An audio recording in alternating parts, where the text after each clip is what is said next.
আসসালামু আলাইকুম প্রিয় দর্শক, আজকে আমি আবারও নতুন একটি রেসিপি নিয়ে হাজির হয়েছি আপনাদের মাঝে। আজকের রেসিপিতে আছে মিষ্টি কুমড়া দিয়ে আর চিংড়ি মাছ দিয়ে মজার একটি তরকারির রেসিপি। আমি আজকে দেশি চিংড়ি মাছ দিয়ে এই মিষ্টি কুমড়াটা রান্না করেছি। মিষ্টি কুমড়াটা দেখতে যেমন সুন্দর দেখা যাচ্ছে, খেতেও তেমনি অসাধারণ ছিল। এই অসাধারণ রেসিপিটি আপনাদের সাথে খুব সহজভাবে শেয়ার করার চেষ্টা করেছি।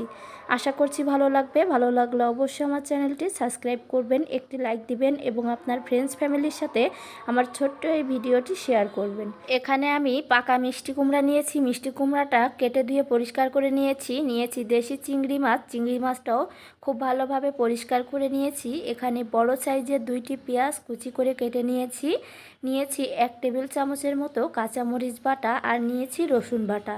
এখন চলে যাচ্ছি চুলায় একটি কড়াই বসিয়ে দিয়েছি পরিমাণ মতো সয়াবিন তেল। এখানে আমি 2 টেবিল চামচ সয়াবিন তেল দিয়েছি আর এখানে দিয়েছি পেঁয়াজ কুচিটা। এখন এই পেঁয়াজ কুচিটা এই তেলের সাথে খুব ভালোভাবে মিশিয়ে নিয়েছি। পেঁয়াজটা খুব সুন্দরভাবে এরকম ব্রাউন কালার করে ভেজে নিতে হবে। পেঁয়াজের রঙটা যখন এভাবে চেঞ্জ হয়ে আসবে, এ পর্যায়ে দিয়ে দিতে হবে বাটা মশলা। এখানে আমি কাঁচামরিচ বাটা, রসুন বাটা আর নিয়েছি সরিষার গুঁড়া নিয়েছি। এখানে আপনারা সরিষাটা বেটেও ব্যবহার করতে পারেন। এখানে আমি সরিষাটা ব্লেন্ডারে গুঁড়া করে রেখেছিলাম, সেটাই দিয়েছি। এখন এখানে মশলাটা খুব ভালোভাবে সামান্য একটু পানি দিয়ে কষিয়ে নিতে হবে। এখানে চুলার আঁচটা মিডিয়ামে দিয়ে সামান্য একটু পানি দিয়ে কষিয়ে নেবেন, যাতে করে মশলাটা পুড়ে না যায়। এ পর্যায়ে এসে দিয়ে দিচ্ছি স্বাদ মতো লবণ আর এখানে দিচ্ছি হলুদের গুঁড়া।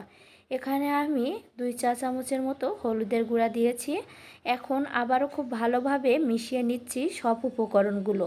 এভাবে করে এই মশলাটা 2 থেকে 3 মিনিট চুলার আঁচ মিডিয়ামে রেখে কষিয়ে নিয়েছি। এ পর্যায়ে এসে দিয়ে দিয়েছি আগে থেকে কেটে ধুয়ে পরিষ্কার করে রাখা দেশি চিংড়ি মাছগুলো। চিংড়ি মাছ দিয়ে মিষ্টি কুমড়া রান্না করলে খেতে কিন্তু খুবই টেস্টি হয়। অবশ্যই বাসায় একবার ট্রাই করে দেখবেন। আশা করছি ভালো লাগবে। ভালো লাগলে অবশ্যই কমেন্টের মাধ্যমে জানাবেন। এখন এখানে দিয়ে দিয়েছি জিরা টেলে গুঁড়ো করে। এখানে আপনারা জিরাটা বেটেও ব্যবহার করতে পারেন, তবে আমি এখানে টালা জিরার গুঁড়াটা দিয়েছি। এভাবে জিরার গুঁড়াটা দিলে খুব সুন্দর একটি ফ্লেভার আসে। এখন এখানে দিয়ে দিচ্ছি আগে থেকে কেটে ধুয়ে পরিষ্কার করে রাখা মিষ্টি কুমড়া। এখানে আমি মিষ্টি কুমড়াটাও খুব ভালোভাবে এই মশলার সাথে মিশিয়ে নিচ্ছি, যাতে করে মিষ্টি কুমড়ার সাথে সব কিছু একসাথে মিশে যায়। এখন এই মিষ্টি কুমড়াটা আমি 5 থেকে 6 মিনিট এভাবে রান্না করে নিব। তো এখানে আমি এখন ঢাকনা দিয়ে ঢেকে এই মিষ্টি কুমড়াটা রান্না করব। আপনারা এ পর্যায়ে চুলার আঁচটা মিডিয়ামেই রাখবেন। এভাবে আমি প্রায় 5 থেকে 6 মিনিট রান্না করে নিচ্ছি। 5 থেকে 6 মিনিট পর এখানে আমি দিয়ে দিচ্ছি পরিমাণ মতো পানি। পানিটা দেওয়ার পরে আবারও খুব ভালোভাবে সব কিছু একসাথে মিশিয়ে দিচ্ছি। এখন এখানে ঢাকনা দিয়ে আমি 3 থেকে 4 মিনিট রান্না করে নিব। 3 থেকে 4 মিনিট পর ঢাকনাটা উঠিয়ে আমি আবার একটু নাড়াচাড়া দিয়ে দিচ্ছি। দেখুন এ পর্যায়ে এসেই কিন্তু মিষ্টি কুমড়াটা সেদ্ধ হয়ে গিয়েছে। তারপরেও আমি আবারও ঢাকনা দিয়ে আরও 3 থেকে 4 মিনিট রান্না করে নিব, যাতে করে মিষ্টি কুমড়া ঝোলটা আর একটু ঘন হয়। তো এখন এখানে আমি ঢাকনা দিয়ে আরও 3 থেকে 4 মিনিট রান্না করে নিচ্ছি। 3 থেকে 4 মিনিট পর ফিরে এসেছি। ঢাকনাটা উঠিয়ে দেখিয়ে দিচ্ছি। দেখুন মিষ্টি কুমড়ার ঝোলটা একটু কমে এসেছে এবং ঘন হয়ে এসেছে। এখানে টেস্ট করে আমি দেখে নিচ্ছি, সব কিছুই একদমই পারফেক্ট ছিল। তো দেখুন ঢাকনা খোলার পরে আমি আরও 1 মিনিট রান্না করে নিয়েছি ঢাকনা খুলেই। তো দেখুন মিষ্টি কুমড়ার ঝোলটা কিন্তু একদমই ঘন হয়ে গিয়েছে। এ পর্যায়ে আমার রান্নাটা একদমই কমপ্লিট হয়ে গিয়েছে। আমি এখন এখানে দিয়ে দিচ্ছি সামান্য একটু ধনিয়া পাতা কুচি। আপনারা চাইলে এটা স্কিপ করতে পারেন, তবে যদি ধনিয়া পাতাটা দেওয়া হয় খুব সুন্দর একটি ফ্লেভার আসে।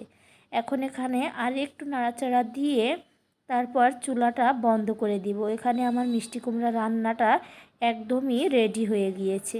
এ পর্যায়ে চুলাটা বন্ধ করে এখানে পরিবেশন করে নিয়েছি। দেখুন মাশাআল্লাহ কতটা সুন্দর হয়েছে আমার আজকের এই মিষ্টি কুমড়ার রেসিপিটা। এই দেশি চিংড়ি মাছ দিয়ে মিষ্টি কুমড়া রান্না করলে খেতে কিন্তু অসাধারণ লাগে। অসাধারণ রেসিপিগুলো দেখার জন্য অবশ্যই স্বপ্নের ছোঁয়া কুকিং চ্যানেলে আপনারা অবশ্যই সাবস্ক্রাইব করে দিবেন নতুন নতুন ভিডিও পাওয়ার জন্য। তো আজকের মতো এখানে শেষ করছি, আবারও ফিরে আসবো আপনাদের মাঝে নতুন কোনো অন্য রেসিপি নিয়ে।